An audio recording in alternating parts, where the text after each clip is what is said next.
Okay, I'm trying this again. Gotta love technology. Trying to get through this last Facebook Live of the challenge. Trying to hook up and connect with some people. Looking for Sharon, looking for Melanie. So sorry that the very first one had to get off and now I'm back on. And I'm hoping that everyone can tune back in and we can get this party started. This was a part of our 31-day journey. So tomorrow makes day 31. Can you believe it? Can you believe that you were a part of a challenge for almost 31 days? I hope that it has helped you. I hope that you have created some brand new habits. I hope that you have realized the importance of taking care of yourself. I hope that you realize the importance of making sure that you journal every day and just talk about some things that you're grateful for. I hope that you have set some goals and that you are striving and moving just a little bit closer towards meeting the goals that you set for yourself. So, okay. Got somebody. Melanie, hey, Melanie, finally. Okay, let's see if we can do this, Melanie. And I'm so sorry, Melanie. Bring Melanie on. I hope I did it. Hey, we did it. We did it. Oh, my goodness. Hello, Miss Melanie. Hello, hello, hello. Thank you so much for joining us, and thank you for your patience, because this is the very first time that I have done something like this, and it was a bit challenging, even though we practiced, but it's okay. We finally connected. So I was just pretty much sharing that this is our very last meeting of our 31-day challenge, and that I'm hoping that the participants were able to at least begin to really start to make some real changes in their lives. Some real changes, such as writing in their gratitude journal every day and just thinking of something that they can be grateful for, because life is a little rough at times. And every day we just need to take a moment and just think about those things that we're grateful for. And I think that's going to help any of us in our day. We also discussed a lot about taking care of ourselves and making sure that we nurture ourselves. And then our last thing to do in our challenge was to make sure that each and every day we were setting time to work on our goals, whatever that may be.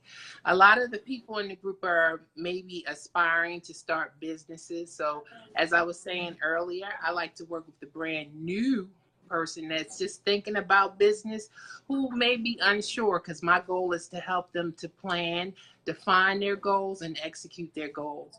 So I'm hoping that this challenge actually put some of my people on the path to actually beginning to live out their dreams. So usually on Wednesdays, it's just a quick check-in, but I figured since this was our last one, I wanted to do something special for my group. I wanted to bring on my friend, Miss Melanie Foote-Davis. So I'm going to share a little bit about Melanie. First of all, I met Melanie maybe about 4 years ago, about that long, at a conference. And she is just a wonderful, very nice person. And I'm so glad that I connected with her. And I am so glad that I can still say she's a friend. So let me tell you about Melanie. Melanie is an author. She's a speaker. She's a freedom catalyst at the Love and Freedom Academy. And she's the author of a book entitled Radical Love, Your Path to Freedom and Bliss. So welcome, Melanie. Welcome to my tribe, Melanie.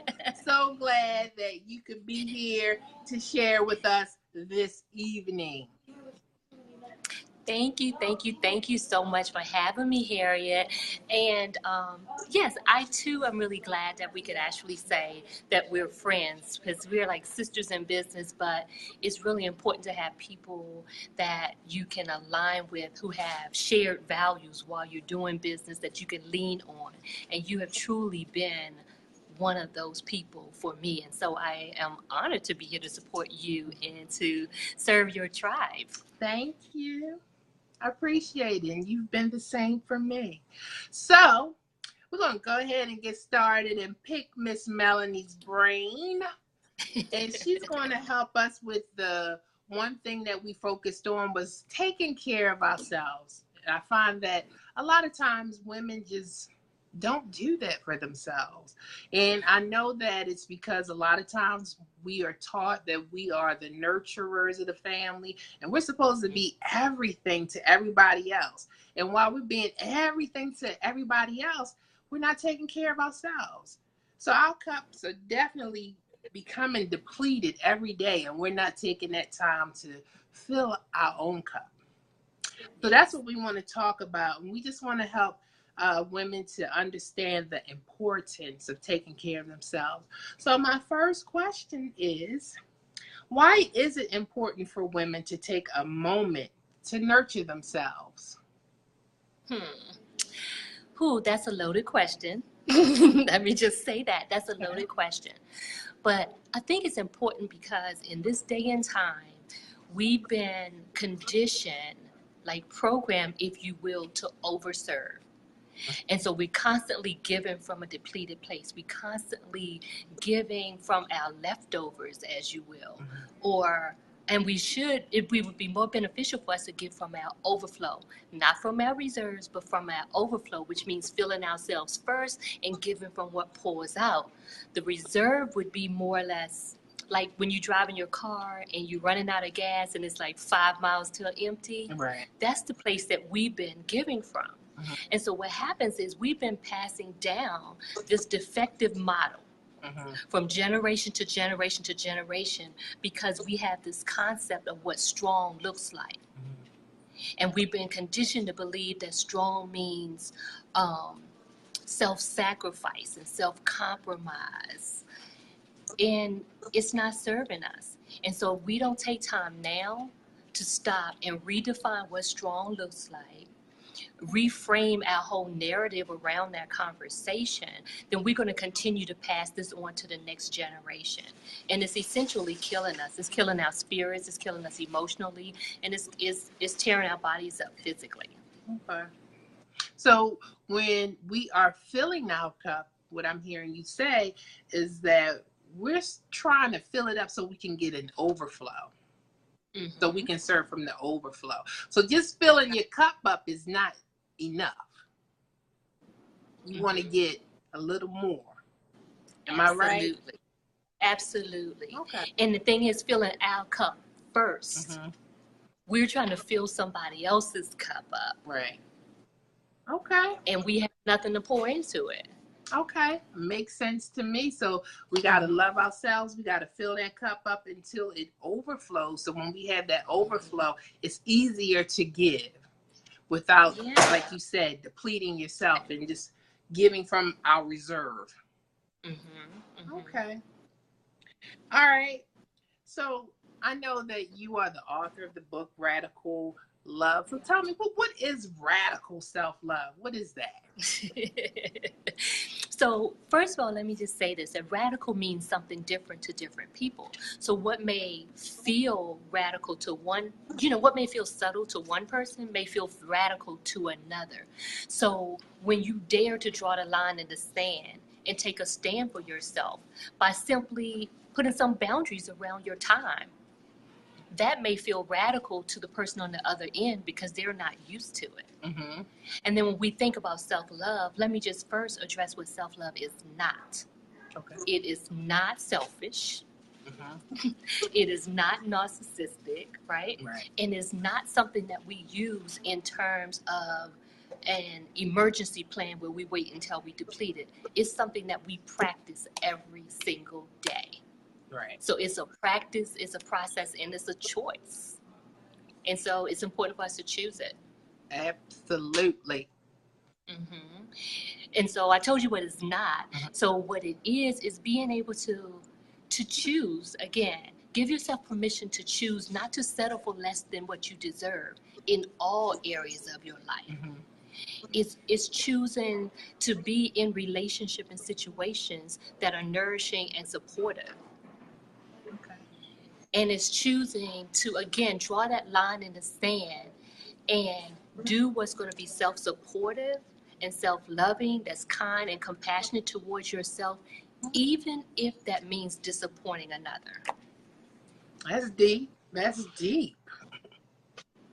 Okay. So the bottom line is to make sure that you're putting yourself first. Yes. And I know a lot in all areas. Right. And I know a lot of times people will use what they say on the airlines. What do they tell you to do first if the plane is going down? Put your oxygen mask on what? First. Because you can't save somebody else if you're gone. So you got to put your oxygen mask on and save yourself.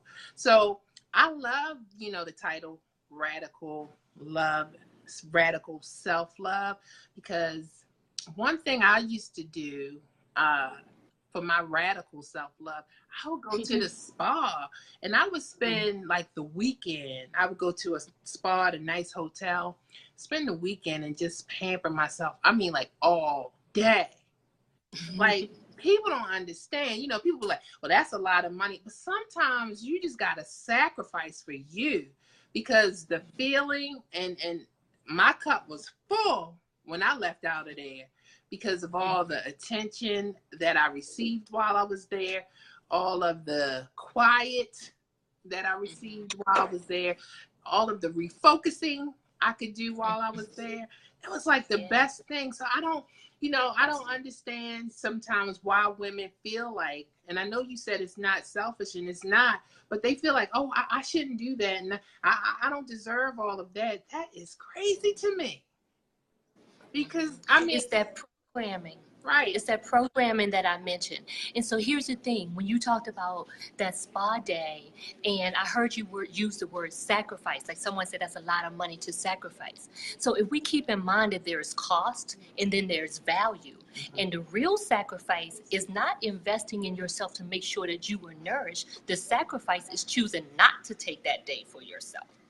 That's where the sacrifice would come in. And some may even say that your spa day was all about pampering and taking care of your outer body. But no, it was pouring in like to your emotional well-being, your spiritual well-being. There's so much power in touch, right? And so that massage and all the other things that you were thinking, it was taking care of your whole self. Absolutely. And if I can just add one more thing to that, I hear people use self-care a lot, and we use them like interchangeably with self-love as if it's the same thing. Okay. And it's not. Okay. It is actually, self-care is a part of the foundation. It's one of the branches of self-love. And self-care isn't limited to that spa day. It's making sure that you choose that all of your needs are met every day.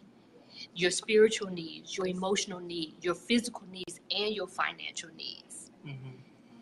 And so, the choices we're making each day, what we're choosing to say yes to, is that taking care of our whole self, the whole person.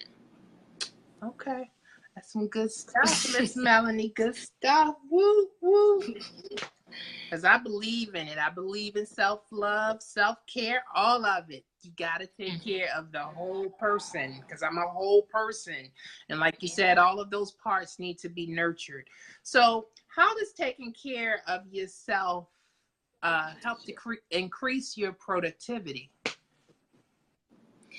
I'm going to take it back to what we talked about before, because you're more energetic, more energized, and you actually have more access to who you are, your creativity, and everything else when you take time to take care of the whole person. So when you're well rested, then you're full in terms of, your physical energetic. When you've tapped into your spiritual needs, then you're full and you've been fed spiritually. When you, like, all of these things play a role in how you show up in our behaviors each day. Mm-hmm. And so in essence, you will be more productive because you've taken care of first thing first. Right. Right. You know? So it's nothing Yeah. like taking care of yourself and just having, because when you take really good care of yourself, like you said, proper sleep and things like that, even nutrition, I'm like, but that helps you focus. It gives you clarity. So if you are trying to be productive on your job, or even if you're trying to be productive in working your own business, that clarity that you get from just being rested and not having that additional stress is amazing. So we got to do what we can to make sure we're taking care of ourselves. And that clarity that you mentioned comes from taking the time to take an intentional pause, knowing when to slow down and take a moment to stop and tune in and connect with where it is you want to go, so that we're making choices that are supporting the journey, that are supporting the vision, not the other way around, where we just busy, and we just doing things, and then we're like, oh crap, what just happened? Right. And Right. Recently, I had written something too about just have you taken a moment to stop and tap into your heart space. Because I think that's also important. Like you said, it's to be able to sit quietly and hear those inner thoughts. I believe in God, so hearing God speak, and try to give you the direction and the clarity and on that path that you want to walk on.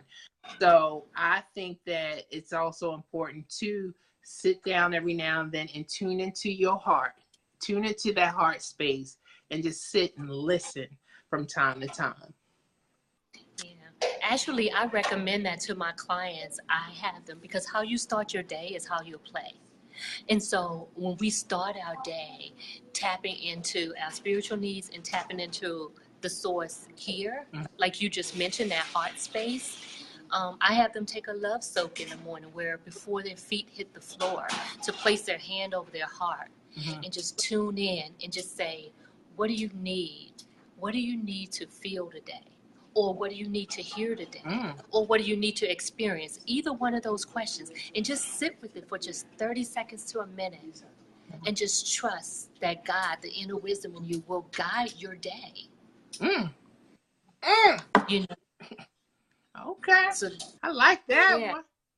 Because I hear, like you mentioned, being spiritual. And there are many people that say, oh, I start my day with God and I start my day with scriptures. But is that before they look on their nightstand and grab their phone and log into social media? Is that before they check their email, or is that after?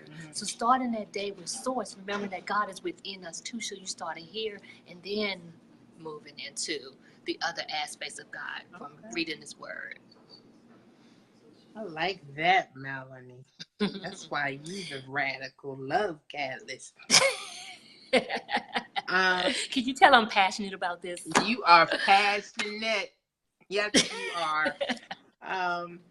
Now, for women who may be thinking about going into business, what is some advice that you would give to a woman who is just starting out or who's considering starting her own business? One is to be very intentional about incorporating self-love into their business. So taking care of yourself while doing business. Because we like to separate personal. We say, well, that's my personal business and this is my professional business. But they're not, because the whole person shows up at work. And so all of our life history shows up at work. The way we respond to things is all a part of the imprint, that programming of all our belief systems. And so it's important to invest in your personal development as well as your professional development, even as you do business. And remembering that it's a practice, it's a process, and it's a choice, and it's something you do every day, moment by moment, day by day, choice by choice. Because what you may have needed this morning before you hit traffic may be different than what you need when you, by the time you arrive to work or wherever your destination is. So keeping that in mind. The other thing I would say is to remember that it's bigger than you. Like, it's not even about us. It's not about me, but it's through me. It's a vision that was given to us, and allowing space to be divinely guided and choosing things that are aligned with the vision that was given to us. So going back to what we were talking about earlier, when we take that intentional pause, being very clear about what the vision is, like see the big picture and understand that it's about who we're going to serve, who's waiting us, whose life is going to be transformed as a result of us showing up. So one was incorporating self-care in everything you do, making sure you're taking care of your personal and your professional needs. B was to, or shall I say two, was making sure that you see the big picture and understand that it's bigger than you. You know, that it's something that's coming through you. And then, let's see, what would be the other one? Stay connected to your why. Your personal why and your professional why, because you want to do this because it's something about you. There's a message that's coming through you in your product and your service that's connected to your personal why. You're passionate about it for a reason. Stay connected to that because that's going to fuel you. But then also connect to, again, that big picture. How else is the world going to change? All of these pieces will help to keep us going on the days when we feel like giving up.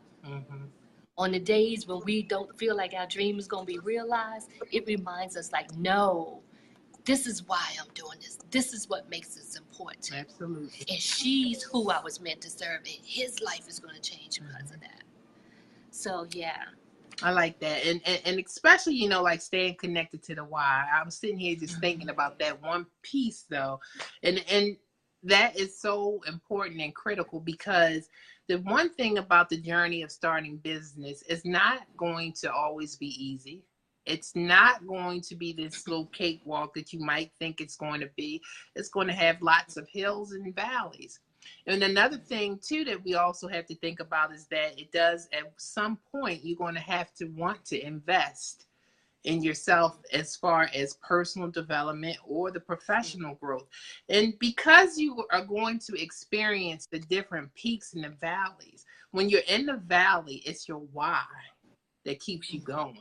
Because at that point, you could be like, I'm going to throw my hands up. I'm done. Because it doesn't appear to be working the way that I want it to work. So when you got that why, and as you said, that vision is bigger than you, and you think about the people who you are really going to serve, and even though things may not be working the way you want, you know that, hey, like for instance, now with the nonprofit, we're blessing students to go to college. I mean, it may not always be easy to maneuver and work, you know, within that nonprofit arena. But when I think about the kids, when I think about kids who have special needs and how people will throw them aside sometimes and figure they're never going to be able to do, and I know that they can, and I know that they need just somebody that's offering them some hope. That keeps me going. Yes. So that why is big. Absolutely. And hats off to you. Gratitude to you for you being able to pour and serve in that way. And then I'm thinking about what you just said in terms of sometimes we get so caught up in the big picture that we forget that one student that you help mattered too. So remembering that the business, everything we're doing is growing one relationship at a time. Right. Because sometimes when we're in business, we could get caught up with whether we have a huge following or not. But it matters to that one you serve today. Right. And it's going to matter to that one you serve tomorrow. Right. So those kids that you're helping, one student at a time, one relationship at a time, is literally shifting the world. Right. So thank you. And you're welcome, because I love it. I love it. So that is something that I love and I'm passionate about. So I want to see my youth succeed. And I know that, you know, in the world of special education, unfortunately, a lot of our kids are over-identified. And we need to just still let them know that they can do and they can succeed. And many of them go to college and end up doing great things. But you know, when it comes to a lot of times scholarship opportunities, it's not there for the child that may have special needs at this time. So I'm making that difference, and I want to make that difference. So, okay, let's get back on track. But that why was powerful, and that, you know, the purpose of actually sharing that was to just show how powerful the why is. That's powerful. Okay, so we're going to kind of start wrapping things up. And I'd like you to share 3 things that a woman could do to start showing herself some radical self-love or radical self-care.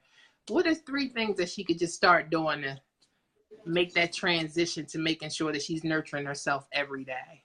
One was, I love that heart. Just sit with your heart, everyone. What do you want today? What do you need to hear? Okay, I love that one. Go ahead. Thank you. So giving yourself permission to choose it. Okay. Like giving yourself permission to choose it. Own it, choose it, step into it, lead into it, right? And self-honesty.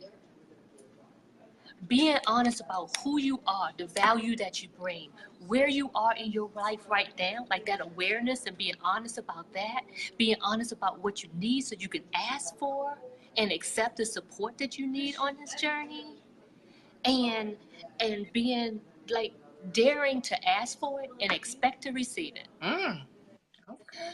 You know, and then the other one is going back to remembering to pause, because along the way it can feel busy and we can get going and we may lose sight of the why, right? It may be behind us. We need to keep it in front of us, post it somewhere. So remembering to pause. And I do this thing with my client called PEC, P-E-C, and it stands for pause, exhale, and center. And so even if you don't do it physically, if you just see yourself doing it in the mind where you just pause, like Diana Ross and the Supreme, like stop, pause, exhale, and then center yourself. Okay. And making sure that you pack before you say yes or no, before we respond to any request that's coming our way, any opportunities, all those things, just taking a few seconds to just pause, pack it out, get clear, and hear from the guy within if this is the right choice for you. It may be pretty, it may be shiny, it may come with a lot of money, but it may not be meant for you. So being real clear about that. So give yourself permission to choose it. Be honest with yourself about where you are, what you want, and what you need. Dare to ask for it and receive it. And then remembering to pause. And you know what? Can I add a 4th one? Sure, can. Celebrate. Celebrate. Celebrate. Celebrate the journey. Each day, you talked about gratitude in the beginning. Each day, find something to be grateful for and to celebrate the step along the way. Just like we celebrate our babies with their first step. We say, come on, baby, you can do it. One step at a time, right? We don't beat them up and say, see, I told you not to try to walk. Right? So, you know, remembering to celebrate ourselves in the journey. Okay. And that's one thing I have tried to emphasize too during our challenge, was to take a moment to celebrate yourself. Because what I do realize, even though this was a 31-day challenge, which I know can sometimes maybe overwhelming, because life happens, you know, we can't stop life from happening. So what I do realize that each and every day, my clients may not be able to fulfill all of the obligations of the challenge. But my goal was to let them know it's okay, that tomorrow you can start again. Absolutely. And the reality is that if you have now set these goals for yourself, guess what? Maybe last month you didn't even set a goal. Now you're moving one step closer. So you are at least moving the needle point in the right direction. So celebrate Absolutely. That. You may not have fulfilled everything, but you are starting. And what I hope is that as this journey is coming to an end for us, is that they will continue to work on their goals, to make themselves a priority each day, and to make sure that they are also acknowledging some type of gratitude each and every day. Yeah. It's like you mentioned, life is busy. So we're juggling, we're handling all these balls. But when we're mindful of the fact that some balls are glass and some are rubber, right? And so the rubber balls are the ones that we can just bounce and toss them to the side, and we deal with them later. And so focus only on the ones that are break, like that glass ball. What's that priority? What needs your attention now will help us choose when we're taking on too much and when we need to just toss that ball and let it bounce and deal with it when it comes back later. Right. So, yeah, and even celebrating that choice. Right. Like, you know what? Yeah. It's okay to not deal with this piece today. Yes, right. Right. Because, as one who was a caregiver at one time too, you cannot predict how life is going to take you through every day. But what I also encourage my clients to do, I get that life happens, but you can't always let some things, be an excuse as to why you're not doing it. Because even though, like, many a day I sat in the hospital with my husband, but it didn't mean I had to totally give up on my goals, because while I was sitting there, I could type something up. I could write something, because I'm just sitting there anyway with him. I'm still with him, but I could still be working on something for me too. So that's what I'd like people to know. But I want to say thank you, Melanie. Thank you. Thank you for coming on and being a part of my wonderful tribe and helping us to end our challenge with a bang. Now, would you please tell my guests and all of my people how they could get in touch with you, if they would like to get in touch with you and stay connected, because she's a wonderful person to stay connected to. I would want to. So, give us some of your information. Well, thank you. So you can find me on MelanieFoote-Davis.com. And if they want to reach out and email me or inbox me on Facebook with your questions, and I'll be sure to follow up. Or you can email me at melanie@melaniefootedavis.com. Okay. Yeah. You have any events or anything coming up that you'd like to share? I'm currently working on a women's retreat, weekend retreat. So I'll be sure to check back in with you when I finalize all the details. I'm really excited about that. It's a soul alignment retreat. Okay. So we're going to make sure the heart, the mind, and the soul are fully aligned as we step into our dreams, step into our purpose, and create this radically bold and courageous life. Is this going to take place in Chicago? Probably not. Ooh. Is it going to be even though people are pulling me there? Yeah, I'm planning to go away somewhere where it takes us away from all the pressures of the world. Yeah. Okay. Yeah, it's right. We're gonna really dive in deep. We're gonna release some things. We're gonna leave it all there. Leave it all there. I'm already excited. I hope it's a time that I can get there. Okay. Yes, I'll be sure to keep you and your tribe posted. Please do. Please do. Thank you. Okay, well, we're going to wind this Facebook Live down, and I want to thank everyone who participated in the challenge. And again, I hope that you have drawn some value from it. I hope that you have celebrated your wins, and I hope that you are getting closer and closer to fulfilling that goal that you set for yourself. And I am here for you. This is going to be our group. So as Melanie said, if you have questions, post your questions in the group. And then if you want to work further with me, you know how to contact me at Harriette Gibbs Inspires. And I would like to say thank you again, Melanie, for joining us. It was an honor to be here. Thanks for having me. So glad you were here, and thank you for your patience of trying to get this Facebook Live started, because we had to do like 3 takes, but we did it. And we did it. We celebrate. We celebrate. So, but I do appreciate everyone. So if you're looking at the replay, thank you for looking at the replay. Thank you for your time, energy, and effort into this challenge. Tomorrow is the very last day. So you have made it. You have accomplished sticking to something for almost 31 days, which is amazing, because it's amazing for me. I was a part of the challenge with you. I had to do some things that I didn't really want to do. Got me going back to water aerobics because, again, self-care and self-love, taking care of me and making my time intentional and taking an intentional pause out just for me, so that when I do serve, I am serving from my overflow and not my reserve. From Melanie Foote-Davis. And so I'm going to close this out tonight. Thank you all again. And this is Harriette Gibbs from Harriette Gibbs Inspires. As always, be inspired and to your amazing dreams. And I thank you, and I will see you again. And Melanie, I will be in touch. Good night, everyone. Bye.